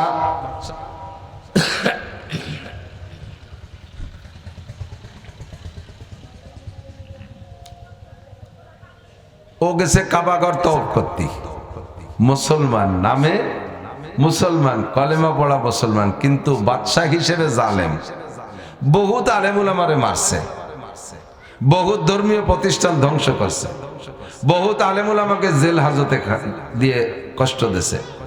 আবার মুসলমান, হজও করে, উমরাও করে, মাঝে মাঝে কাবা করে। আমাদের দেশে তো এরকম অনেকেই আছে আলহামদুলিল্লাহ। আকাম কুকামের গুরু আবার মাঝে মাঝে দল ধরে উমরায় যায়। গুমরারা উমরা করে কেমন যেন পাক সাফ হয়েছে, আইসে ও বাচ্চা যাইও যা, আইসিও তাই। মাঝে মাঝে মনে উঠলে একটু কয়া লাগে। 19 সালে সরকারি প্যাকেজে হজ পাইছিলাম। আব্দুল্লাহ মিয়া গুছাই গেছে, 58 জন আলেম নিছিল, আমারও নিছিল। তা আরাফাতের ময়দানে যাইয়া তুমুল বৃষ্টি, তাবুর মধ্যে আটকে গেছি। এমন বৃষ্টি আমি জীবনেও দেখিনি। বাংলাদেশ তো বৃষ্টির দেশ, বহু বৃষ্টি বাংলাদেশে 56-57 বছর বয়সে দেখছি, কিন্তু আরাফাতের মাঠের বৃষ্টি আর ওই যে ঠাটা পড়া, এও আমি শুনি নেই। আমাদের বাংলাদেশে জীবনে সবচাইতে বেশি ঠাটা পড়া, বিদ্যুৎ চমকানোর আওয়াজ শুনছিল সিডারের রাত্রে। মনে আছে নাকি সিডারের রাত 2007 সাল? তো আমি আরাফাতের ময়দানের মতো ওরকম শব্দ অত জোরেও পাইনি আর অত ঘনও পাইনি। ওই বছরে এমন পড়া পড়ছে, মরুভূমির বালি ভিজিয়ে আরাফাতের মাঠে হাঁটু পানি জমে গেছে। 2 ঘন্টা বৃষ্টিতে। তালি বোঝেন বৃষ্টির সাইজ কেমন ছিল। বাইরে দাঁড়ানো যায় না, বৃষ্টির ফোট শিলির মতো এটা একটা। তো তাঁবুর মধ্যে আটকে গেছি আমরা 58 জন। হুজুরও যে তাঁবুতে, সেই তাঁবুতে আব্দুল্লাহ মিয়াও ছিলেন রহমাতুল্লাহ আলাইহি। তারপরে স্পিকার ছিলেন 2 জন, তারপরে বিমানমন্ত্রী, তারপরে জনপ্রশাসন মন্ত্রী, এরপরে সচিবরা ছিলেন, ডিসিএসপিরা ছিলেন অনেক। কারণ বসে বসে যখন কাজ নাই, বাইরে জাতি পারতেছেন, এক জায়গায় বসে কতক্ষণ পাল্টায়, যার যার কায়দায় গল্পে লেগে গেছে। আমাদের মন্ত্রী মহোদয় মিয়া হুশিয়ার মানুষ, তো উনি যেন কোত্থেকে হ্যান্ড মাইক একটা সংগ্রহ করিয়া, এবার বক্তার তো অভাব নাই, বাংলাদেশের বাছাই করা বক্তা সবই ওর মধ্যে। হাবিবুর রহমান যুক্তিবাদীও আছে, তারপরে সরসিনের প্রিন্সিপাল আছে, চরমুনার পিসাব আছে, তারপর আমরা সবাই আছি, হাটাজারি হুজুর, পটিয়ার হুজুর, লালবাগের হুজুর, সব হুজুর। তো ধরে ধরে এক একজনরে নিয়ে বসাই দিয়েছে। ব্যাটিং যা গুছাই গেছে, ব্যাটিং দিয়ে চেয়ার বানাই বসাই দিয়েছে। এক একজন ওই হ্যান্ড মাইক দিয়ে হজ করতে হবে। তো 5-6 জন হজ করার পরে আমারে দেশে, তুমি কও। আমি এত বড় হুজুরকে মধ্যে ছোট মানুষ কি কব? তা আমি কইলাম কি, যে আমরা এখান থেকে যদি হজ্জে মাবরুর বাড়ি নিয়ে যেতে পারি, কবুল হজ, হজ্জে মাবরুর মানে কবুল হজ, তাহলে এর প্রতিদান আর কিছু না, একমাত্র জান্নাত। আল্লাহ তাআলা বান্দার বিভিন্ন সময় বান্দার কাছে আসে। তো হাদিসে পাওয়া যায়, আরাফাতের ময়দানে আল্লাহ বান্দার যত নিকটে আসে, আর দুনিয়ায় কোনো ইবাদত নাই, কোনো রাত নাই, কোনো দিন নাই যে সেই দিন এর চাইতে বেশি কাছে আসে। আরাফাতের ময়দানে আল্লাহ একেবারে নিকটে চলে আসে। তাহলে আল্লাহ আমাদের সবার খুব কাছে আছে। তো এই মুহূর্তে আমরা একটা কবুল হজ আল্লাহর সাথে যোগাযোগ করি, আল্লাহর এতে কবুল করায় নিয়ে যাব। এতে আপনারা কি বলেন? সবাই বলে, জি হুজুর, এই ডেই হোক, কবুল ডাই হয়ে যাক আজকে হজ্জে মাবরুর, আল্লাহরে দাঁড়ে দাঁড়ে পাইয়ে কবুল হজ কবুল করায় নিয়ে যাব। তো বললাম যে হজ কবুল হয়েছে এর একটা প্রমাণ আমি বলবো? তো জি হুজুর বলেন। তো আমি বললাম, হজ কবুল হয়েছে এর প্রমাণ হলো এই হজে আসার আগে বাংলাদেশে থাকতে যা যা আকাম করছেন, হজেরতে যাইয়ে যদি তাই না করেন তাহলে বুঝবেন যে এই যাইতে হজ্জে মাবরুর নিয়ে বাড়িয়েছেন। বাংলাদেশে থাকতে টোন মারতেন, মন মারতেন, রাস্তা মারতেন, খাল মারতেন, বিজিএফ কার্ড মারতেন, ব্রিজ মারছেন, কালভার্ট মারছেন, ফ্যাসিলিটি বিল্ডিং বাড়িয়ে খাইছেন, রোডের ইট সিমেন্ট খোয়া বালি কত তামারি খাইছেন। তারপরে দাড়ি কাটছেন, নামাজ পড়েন নাই, সুদ খাইছেন, ঘুষ খাইছেন, আকাম কুকাম যা করতেন হজে আসার আগে, এই জায়গা থেকে যাওয়ার পরে যদি সেইগুলো আর না করেন তাহলে বুঝবেন যে হজ্জে মাবরুর নিয়ে বাড়ি আসছেন, কবুল হজ নিয়ে আসছেন। সবাই কয় যে জাগা মতো হাত দিয়ে ফেলাইছে আজকে। হজের শেষে ওই জায়গাতে যাওয়ার পরে গেলাম শয়তান মারতি জামরায়, বোতল ভরে পাথর নিয়ে যাইতো। পাথর মানে এত বড় একখান না, ছোট ছোট কঙ্কার, বোতলে এক বোতলের ভিতরে 200 নিয়ে যায়। ওই পানি খাওয়া বোতল, ফতবরি বোতল পাওয়া যায়। ওই পাথরগুলো সংগ্রহ করতে মুজদালে পারতে, তো ওই জায়গায় যাইয়া পাথর ভরে নিয়ে গেছে, এক বোতল ভরা পাথর। একজন 3 দিন মারার পরে 8 বোতল রয়ে গেছে। এখন কয়, একজনে কইতেছে হুজুর এই বোতল এই কটা কি এর ভেতর শয়তান রে মারার জন্য আনছে, আর একজন কয় পুরো বোতল ধরে মারি দাও। এর মধ্যে একজন করছে না, যে কটা মারছো বা এই কটা নিয়ে যাও, বাংলাদেশে মেলা শয়তান আছে, এ কটা বাংলাদেশে যে মারি দিয়ে। তো আমার তওবা, আমার নামাজ, আমার রোজা, আমার হজ, আমার যাকাত, আমার টুপি, আমার দাড়ি, আমার পাগড়ি সবগুলো যদি আল্লাহ কবুল করেন, তাহলে ইবাদত কবুলের আলামত হলো যে ইবাদত করছেন ওই ইবাদত আবার নিয়মতান্ত্রিক ভাবে যদি করতে পারেন, ঢুকতে পারেন, পড়তে পারেন। গুনাহ থেকে তওবা কবুল হয়েছে এর প্রমাণ হলো যদি ওই গুনাহ থেকে তওবা করার পরে আর সেই গুনাহ না করেন, তাহলে বুঝবেন যে তওবা কবুল হয়েছে। কথা বলেন। আর এই সব ইবাদত এবং কবুলিয়াতের জন্য শর্ত হলো এই সবগুলোর মধ্যে ফ্রেশ থাকতে হবে, পরিচ্ছন্নতা থাকতে হবে। যা করব কার জন্য? একটু কন্যা কার জন্য? নামাজ কার জন্য? রোজা কার জন্য? হজ যাকাত আল্লাহর জন্য। টুপি দাড়ি পাগড়ি কার জন্য? একটু বলেন কার জন্য? জিজ্ঞেস করছে, আপনি তো আগে নামাজ পড়তেন, এখন তুই মসজিদে আসেন নামাজ পড়েন, ঘটনা কি? কয় যে বাড়ি কি করব, বিটি গেজালায় বাড়ি ধার কায়দা আছে নাকি? তাহলে এই যে মসজিদে নামাজ পড়তে এসে এটা আল্লাহর জ্বালায় না কাজ জ্বালায়? বিটি গেজালায়। এই ইবাদত কি আল্লাহর জন্য হয়েছে নাকি? কথা কন না কে? আপনি তো আগে দাড়ি রাখতেন না, তো ভালোই বড় দাড়ি। কয় যে এই বয়সে দাড়ি না রাখলে মানসি কি কয়? তাহলে যে দাড়ি সেন্টে রাখছেন নাহলে আল্লাহর জন্য না, মানসি কি কয়? ঠেকানোর জন্য। কথা কন। এর কাজ শিরিক ফিল ইবাদত, আর আল্লাহ নিষেধ করছে ওয়ালা ইউশরিক বিইবাদাতি রাব্বিহি আহাদা। কোন ইবাদতের মধ্যে মখলুকরে শরীক করবে না। একমাত্র কি হবে? আমা উমিরু ইল্লা লিয়াবুদুল্লাহ মুখলিসিনা লাহুদ্দিন। নামাজ পড়ো, রোজা রাখো, তওবা করো, জিকির করো, মসজিদ করো, মাদ্রাসা করো, দান করো, খয়রাত করো, সব ইখলাসের সাথে একমাত্র কাহার জন্য? আবার বলি কাহার জন্য? প্রশংসার লোভ করলে সব শেষ। প্রশংসার লোভ করলে প্রশংসা নিজের টুক নিজে করবে, আর তাতেও পরান না বললে আর সবাই দিয়ে করাবে। এটা হলো আল্লাহর অধিকার। কার অধিকার? আর দুনিয়ার এক শ্রেণী মানুষ আছে ইউহিব্বুনা ইউহমাদু বিমা লাম ইয়াফালু, ভালো কাজ করেও প্রশংসা চায় আর কিছু না করেও প্রশংসা চায়।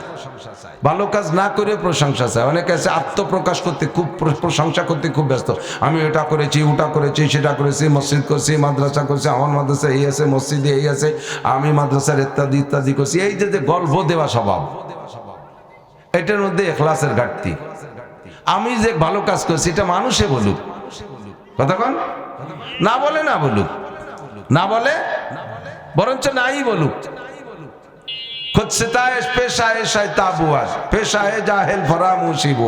নিজের প্রশংসা করা এটা শয়তানের স্বভাব।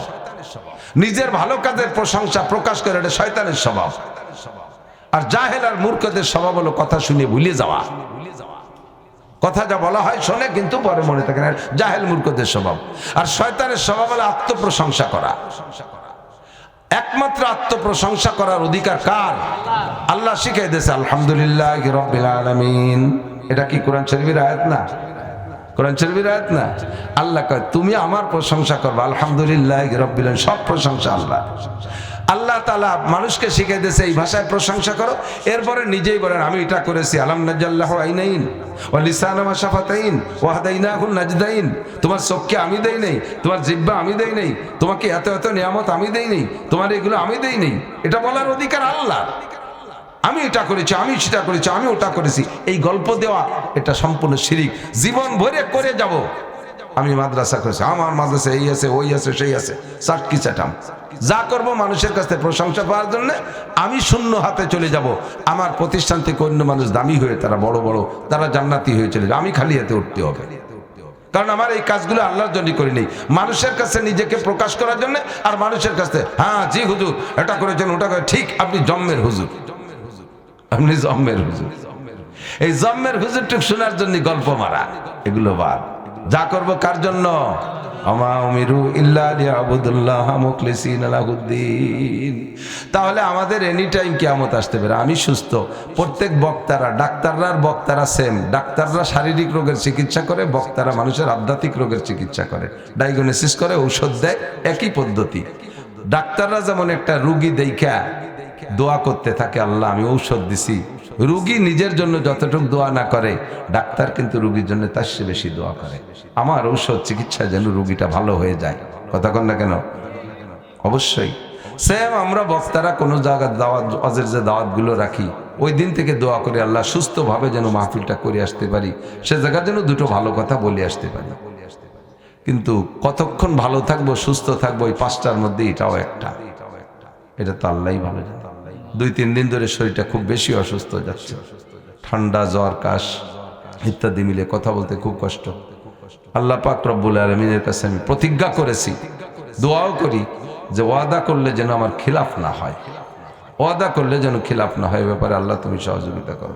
যতক্ষণ দেহের মধ্যে জান আছে, গাড়িতে উঠতে পারি, অতক্ষণ পর্যন্ত আমি ইনশাআল্লাহ ওয়াদা পূরণ করার জন্য ব্যস্ত থাকি। কোনো মতে হাজিরা দিলেও দেই, নইলে কর্তৃপক্ষ, স্থানীয় মানুষ কর্তৃপক্ষের উপরে অভিযোগ করে তোমরা হুজুরের দাওয়াত না দিয়ে পোস্টারিং করছো, এই বলে তার উপরে একটা প্রেশার আসে। আমি উপস্থিত হয়েছি, সত্যি ওয়াদা করছি আসবো। মৌলানা মঈন সাহেব আমার ফুফতো বোনের ছেলে, আমার ভাগ্নে, বয়সে আমার চেয়ে বড়, কিন্তু সে আমার ভাগ্নে, বাড়ি গেছে, যে বলে আসছে আমি ওয়াদা করছি। এই সোনাকোর মাদ্রাসাটা আমাদের এই মাদ্রাসা, একসময় আমিও 2-1 সবক পড়াইছি, এই মসজিদে জুমো পড়াইছি, আন্তরিকতার অভাব নাই, কিন্তু পারি উঠি না, আসছি। শেষ কথা হলো আল্লাহ পাক রব্বুল আলামিন আমাদেরকে খেয়াল করেন, সরকারি উঠবেন না, নড়াচড়া করবেন না, অল্প শেষ কথা বলতেছে। শেষটা হলো আমি যে আয়াত পড়েছি, আয়াতের সাথে সম্পৃক্ত, সেটা হলো ওমা তুকাদ্দিমু লিআনফুসিকুম মিন খাইরিন তাজিদুহু ইনদাল্লাহ। মানুষের কাছে মাল আমানত রাখবেন, কিছুদিন পর দেখবেন অস্বীকার করে বসে। টাকা কর্জ নিয়ে লম্বা একটা টাইম ঘুরানোর পরে তারপরে পরিমাণ মতো স্বীকার করে না। 50,000 টাকা নিলি, মাঝে 10,000 দিয়ে দিলাম না, তারপরে একদিন 10,000 দিলাম, সেটা ভুলিয়ে যাও, কত সে একটাও দিইনি, শেষ ফিনিশিং কয় সবই দিয়ে দিছি, তোমার মনে নাই। এভাবে মানুষে খেয়ানত করে। তা আল্লাহ পাক রব্বুল আলামিন বলেন, দুনিয়ার কত জায়গা দাও, সব জায়গাতে, বেশিরভাগ জায়গাতে মাইটের খেয়ে চলে এসো, আমারে কয়টা টাকা দাও। ওমা তুকাদ্দিমু লিআনফুসিকুম মিন খাইরিন তাজিদুহু ইনদাল্লাহ, আমারে যেটা দিবা এটা মাইর যাবে না, বরঞ্চ আমি দেবো, ফিরে তো দেবো, তা পরিমাণে কত, লাহুম মা ইয়াশাউনা ফিহা ওয়া লাদাইনা মাজিদ। তুমি যে কয় টাকা দিছো ওই কয় টাকা আগে বুঝাই দেবো, দেওয়ার পরে কব যে এইটুকু আমি অতিরিক্ত দিলাম। এবার অতিরিক্তটা যে পরিমাণ কত সেটা আল্লাহ বলেন মাজিদ, অসংখ্য পরিমাণ। ওয়া আকরিদুল্লাহ কারদান হাসানা, সূরা মুজাম্মিলের শেষে যে আল্লাহ পাক বলে ওয়া আকরিদুল্লাহ কারদান হাসানা, তোমরা কত জায়গা কর্জ দাও, আমার একটু কর্জ দাও, আমাকে একটু কর্জ দাও। আমারে কর্জ দিলে যথাযথ পেয়ে যাবা, হাজার হাজার কোটি কোটি গুণ বাড়ায় দেব। সরকারি চাকরি বাকরি এখানে অনেকে করেন, বা বিভিন্ন জায়গা, বিশেষ করে সরকারি চাকরিদেরকে বলতেছি, সরকারি চাকরির পরে চাকরির একটা মেয়াদ শেষ হয়ে যাওয়ার পরে সার্টিফিকেটের টেম্পার শেষ হয়ে যায়, সময় শেষ হয়ে যায়, বয়সের একটা পর্যায়ে চলে আসে, তখন রিটায়ার্ড করে দেয় না? কথা কি শুনতেছেন? কাটা কাটা বলতেছি বলে ভালো লাগতেছে না, আমার ইচ্ছে ভালো করে বলার কায়দা নেই। চাকরির একটা সময় শেষ হয়ে যায়, তখন রিটায়ার্ড হয়ে যায় না, পেনশনে আসে। তো পেনশনে আসার সময় সরকার এককালীন কিছু টাকা দেয়, 50 লাখ। তো যারা সচেতন তারা একরকম আচরণ করে টাকার সাথে, যারা অচেতন তারা আর এক রকম করে। অচেতনরা আইসেই 50 লাখ টাকা দিয়ে বিল্ডিং একটা বানায় ফেলে, এরপরে হাতে কিছু থাকে না, সেই বিল্ডিং তার মধ্যে নিজেরা খায় একটু কি হবে, তেমন আয় রোজগারের ব্যবস্থা থাকে না। অথবা 3-4 মাহিন্দ্র কিনে রাস্তায় ছাড়িয়ে দিয়েছে, ড্রাইভাররা তা ভাঙ্গে ছিল, গুঁড়ো গুঁড়ো হয়ে বাঙালিতে বেঁচে টেছে দিয়ে খাই দিয়ে বসে খায়, হয়ে গেল 50 লাখ শেষ। আর সচেতন যারা তারা কি করে 50 লাখের 25 লাখ টাকা দিয়ে, শহরের মাঝে তো 25 লাখ টাকায় জায়গা হয় না, এই শহরতলি নর্মাল জায়গা 25 লাখ টাকা দিয়ে 3 শতাংশ জমি কিনছে, আর 25 লাখ টাকায় বিল্ডিংও হয় না, 3 ইউনিটের একটা ঘর বানাইছে যাতে 3টে ফ্যামিলিরে ভাড়া দেওয়া যায়। তো 3 ইউনিটের 3 ইউনিটের একটা টিনশের ঘর বানাইয়া বুড়োকালে এই 3টে ইউনিট 3টে ফ্যামিলিরে ভাড়া দেয়। 3 ফ্যামিলি থেকে 3 10 30,000 অথবা 15,000 টাকা যাই আসুক, মরাকাল পর্যন্ত বুড়ো বুড়ি দুইজনের ছেলেমেয়ের কাছে আর মুখাপেক্ষি হওয়া লাগে না, চিন্তা করা লাগে না, ওখান থেকে যা ভাড়ার টাকা আসে তাই দিয়ে ওষুধ পানি খাবার দাবার খাইয়া মরতে পারে। এরা হলো সচেতন। এরকম বহু মানুষ আছে, ঠিক না? আল্লাহ পাক, নবী পাক সাল্লাল্লাহু আলাইহি ওয়াসাল্লাম এই কথাই বলেন, তুমি যতদিন দুনিয়ায় বেঁচে আছো যা ইবাদত করতেছো এর বেতন নগদ দিচ্ছি। 5 ওয়াক্ত নামাজ পড়ো, 5টা পুরস্কার, একটা পুরস্কার রুজি। তুমি রমজানে রোজা রাখো, তার আখেরাতে পুরস্কার, একটা পুরস্কার রুজি। ইজাদু ফিহি রিজকুল মুমিন, রোজার কারণে মুমিনের রিজিক বাড়াই দেওয়া হয়। তুমি হজ করছো, মূল প্রতিদান আখেরাতে, তার একটা প্রতিদান আমি দুনিয়ায় রাখি, হজের বিনিময় হাজিদেরকে দুনিয়ায় আমি মরাকাল পর্যন্ত অভাব দেই না। জাকাত দেছো, জাকাতের মূল প্রতিদান আখেরাতে, তবে জাকাত ইউজাদুল মাল, জাকাতে মাল বাড়াইয়া দেয়। এই জাকাতের বিনিময়ে তুমি যে প্রতিদান পাচ্ছ তা দিয়ে খাচ্ছেও। এক কথায় যা ইবাদত করছো এর একটা বেতন নগদে নগদে ডেইলি খরচ করে ফেলতেছো, রুজি রেজে খাওয়া দাওয়ার মধ্যে দিয়ে। একদিন তুমি মরে যাবা, এই যা মাতাল ইনসান, মানুষ মারা যাবে, তখন তোমার চাকরি শেষ, তখন তোমার আর ইনকাম থাকবে না, নামাজ রোজা হজ জাকাত কিছু চলবে না। কিন্তু এর পরে যে তোমার টাকা লাগবে, তোমার অনাদি অনন্ত কাল যে তোমার টাকা লাগবে চলতে, এই টাকা মানে নেকি। এই নেকি পাবা কোত্থেকে? তুমি 3 ইউনিটের একটা বিল্ডিং বানায় আসতে পারো।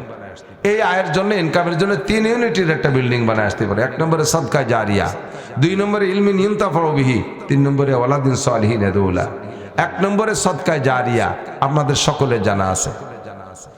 আজীব মানুষ, যদি একান্ত পেশা বেশে থাকে তাহলে ওঠেন, নইলে এই সময় কথা কই যে এই সদকায় জারিয়া কইছি, পাবলিক তো সব মুখস্থ হয়ে গেছে, এটার পাশে টাকা উঠবে না, চলো যাই। আজীব কারবার, সারা রাত অজবে শুনবো, কিন্তু পয়সা দেওয়ার সময় দেবো না, ওই সময় চলে যাবো। আটা দিলেই বুঝবো যে এই উল্টো দলের মানুষ। যদি জ্ঞানী হন, বুদ্ধিমান হন, 3 ইউনিট বানানোর দলের লোক হন, সচেতন পাবলিক হন, তালি বসতে হবে। তো 3 ইউনিটের মধ্যে 1 নম্বর সাদকা জারিয়া, 2 নম্বরে ইলমে শরিয়াত। সদস্য হুজুরে মাদ্রাসা করছে, এই সুবাদে দেশে লক্ষ লক্ষ উলামায়ে কেরাম, আমরা যেখানে কোরআন হাদিস পড়াচ্ছি সদস্য কিন্তু পাইতেছে, ওই জায়গা হইয়ে তারপরে ওনার উস্তাদের দিক যাচ্ছে, সেই জায়গা হয়ে রাসূলুল্লাহ সাল্লাল্লাহু আলাইহি ওয়াসাল্লাম পর্যন্ত যাচ্ছে। ইলমিন ইনতাফাউ বিহি। 2 নম্বর, 3 নম্বর হলো ওয়ালাদিন সালিহিন ইয়াদউলা, নেক সন্তান রেখে যাবেন, যেই সন্তান কবরের কাছে জুমার দিন জিয়ারত করে, বিভিন্ন সময় রব্বির হামহুমা পড়ে, আপনার জন্য কিছু নেক আমল পাঠায়, এরকম নেক সন্তান। তো আমাদের সামনে এই যে দাওরা হাদিস মাদ্রাসা, অনেক ছাত্র আজকে এখানে মানে 30-এর উপরে শুধু পাগড়ি নেবে, মাওলানা পাশ করে গেছে গত বছর। তো এখানে ছোট্ট ঘর দরজার পর্যাপ্ত ব্যবস্থা নাই, তার ভিতরে যথেষ্ট ছাত্র দাওরা হাদিসে পড়ে, তাদের জন্য কিতাব লাগে, আর মাদ্রাসায় পড়ে তো অধিকাংশ গরিবের পোলাপান। আমার ছেলেদেরকে কিতাব আমি কিনে দিছি, তো আমার যে ছেলেটা বছর দাওরা পড়ে মেসবাউদ্দিন, ওর জন্য কম্পিউটার ছাপার দাওরা হাদিসের সেট কিনে দিছি 25,000 টাকা দিয়ে। আর ওর পড়তে নোট লাগবে, সরা লাগে, সরা ছাড়া দাওরা হাদিসের কিতাব পড়ে কুল পাওয়া যায় না, সব কিতাবই নোট লাগে। নোট কিনছি 60,000 টাকা। তো এই 60,000 টাকা আর 25,000 টাকা, এত টাকায় দিয়ে কিতাব কিনে পড়ার মতো ছেলে পেলে মাদ্রাসায় খুব কম আছে। আমার তৌফিক আছে, আমি আমার ছেলেদেরকে এভাবে কিনে দিয়ে পড়াচ্ছি। অধিকাংশ গরিবের পোলাপান তারা পড়তে পারে না। তো 25,000 টাকা না, কম্পিউটার ছাপা আর নর্মাল ছাপা 2 প্রকারের ছাপার কিতাব পাওয়া যায় দাওরা হাদিসে। 8,500 টাকা দরে এক সেট দাওরা হাদিসের কিতাব। এই 8,500 টাকা দামের এক সেট কিতাব কিনে পড়ার ছাত্রের অভাব। কোনো মতে মা বাপ দিয়ে থইছে, এই নাইল খাই ঠাই পাই করে করে তারা এ পর্যন্ত টেনে টুনি আসছে। ওদিকে আপনার ছেলেরাও জেনারেল পড়ে, আপনি নিজেও কোরআন হাদিস পড়তে পারেন না, আপনারও তো বুখারী শরীফ, মুসলিম শরীফ, তিরমিজি শরীফের নেকির দরকার আছে। আপনি যদি ছাত্রদের আনাত মাদ্রাসার এই সহযোগিতায় এক সেট বুখারী শরীফ দাওরা হাদিসের কিতাব আপনি কিনে দেন, আমি কসম দিয়ে বললে মিথ্যেবাদী হব না। হাসরের মাঠে আল্লাহ পাক আপনাকে ডেকে বলবে, তুমি এই যে দাওরা হাদিসের এত নেকি নিয়ে জান্নাতে যাও। আপনি বলবেন, আল্লাহ আমি তো দাওরা হাদিস পড়ি নেই। তুমিও মাদ্রাসায় দাওরা হাদিসের কিতাব কিনে দিছিল, ওই কিতাব পড়ে যত মৌলানা হয়েছে সব মৌলানারা যা নেকি পাইছে সম পরিমাণ নেকি তোমাকে দিয়ে দেওয়া হয়েছে। এমন একটা সুযোগ, জীবনে লাখ লাখ টাকা কামাই করছেন, রাখতে পারেন নাই, সামনে যা কামাই করবেন তাও থাকবে না। আর কে কয় টাকা কামাই করছেন অডিট করতে গেলে এই হিসাব কেউ দিতে পারবে না। জীবনে কিরা কয় টাকা কামাই করছেন হিসাব আছে কের কাছে? হিসাব নাই। হিসাব দেওয়া যেমন নাই, আর একটা সত্য কথা, টাকাও আপনার কাছে নাই। তার চেয়ে সত্য কথা, সামনে যা কামাই করবেন তাও সব রাখতে পারবে না, খরচ হয়েই যাবে। কত অভাব অনাটন উতরাই করে আপনি এ পর্যন্ত আসছেন। আজকে আপনার হালাল ইনকামের থেকে আগামী রমজান মাসে কিতাব লাগবে, রমজানের পরে খুলবে সবক, এ বছরটা শেষের দিকে। এখন থেকে নিয়ে রমজান পর্যন্তর মধ্যে আপনি এক সেট কিতাব 8,500 টাকা দিয়ে দাওরা হাদিস মাওলানার ক্লাসের কিতাব কিনে দেবেন। এটা সদকায়ে জারিয়ার দপ্তরে 1 ইউনিট থেকে আপনার নেকি যাইতে থাকবে আপনার আমলনামায়। মোহাব্বতের সাথে এমন কোনো আল্লাহর বান্দা থাকলে আমি 2-3 মিনিটের ভিতরে এই কাজটুক সেরে দিয়ে যাব। 2-3 মিনিটের ভিতরে একটু থাকলে বলবেন, আমি সবাইকে নিয়ে দোয়া করব আল্লাহ তাআলা তাকে কিয়ামতের ময়দানে মুহাদ্দিসিন শাইখুল হাদিসদের সাথে আল্লাহ তাআলা জান্নাতি করে দেন। আল্লাহ তাআলা বদরি সাহাবাদের সাথে তাকে জান্নাতি করে দেন। আল্লাহ তাআলা আনসার সাহাবাদের সাথে তাদেরকে জান্নাতি করে দেন। দুনিয়ায় হালালভাবে লাখ লাখ কোটি কোটি টাকার মালিক বানায় দেন। আল্লাহ জীবদ্দশায় একবার মক্কা মদিনা জিয়ারত নসিব করেন। সবাই বলেন আমিন। মরহুম মুর্দাগান যারা কবরে চলে গেছে তাদের কবরে এটা সদকায়ে জারিয়ার দপ্তরে কবুল করে নেন। আব্বার জন্য লম্বা চওড়া মিলাদ না দিয়ে, মিলাদ কিচ্ছুই না, মিলাদ ফান নাথিং। আমরা মিলাদ পড়ি না, হুজুররা মিলাদ, হুজুররাই পড়িয়ে দেয়, আপনাকে ডাকে যায়, বাকি আমাদের মা বাপ মল্লি মিলাদ দেয় না। যে কথা আপনারা বলে থাকেন যে হুজুররা পরের মিলাদ পড়ে, নিজেরা কোনোদিন বাড়ি মিলাদ দেয় না, কারণ আমরা জানি যে মিলাদের মধ্যে কি আছে, খালি খালি ওয়ানে আমরা পয়সা খরচ করি না। আর আপনারা ডাইয়ে নেন তাই যে এখানে গাইয়ে দিয়ে চলে আসি। বাকি ওই মিলাদ না দিয়ে মিলাদের টাকাটা দিয়ে এক সেট কিতাব কিনে দেন। বাপ 100-200 বছর পর্যন্ত বুখারী মুসলিম তিরমিজি পড়ার নাকি কবরে বসে কামাই করবে। আছেন কোন আল্লাহর বান্দা একজন বলবেন? ওই যে ভাই পাইছে একজন, কিনা জনাব আলী শিখদের এক সেট কিতাব। আল্লাহ দান কবুল করেন, হালালভাবে অনেক টাকার মালিক বানায় দেন। আল্লাহ দর্শে বুখারী দর্শে মুসলিমের নেকি ওনাদের মরহুম মুর্দাগানদের আমলনামায় জারি করে দেন। রব্বুল আলামিন কিয়ামতে আনসার ও বদরি সাহাবাদের সাথে জান্নাতি করে দিয়েন। হালালভাবে লাখ লাখ কোটি কোটি টাকার মালিক বানায় দেন। জোরে বলেন আমিন। আর কেউ আছেন এক সেট কিতাব দেওয়ার মতো? দাওরা হাদিসের এক সেট কিতাব। কি নাম মুরব্বী?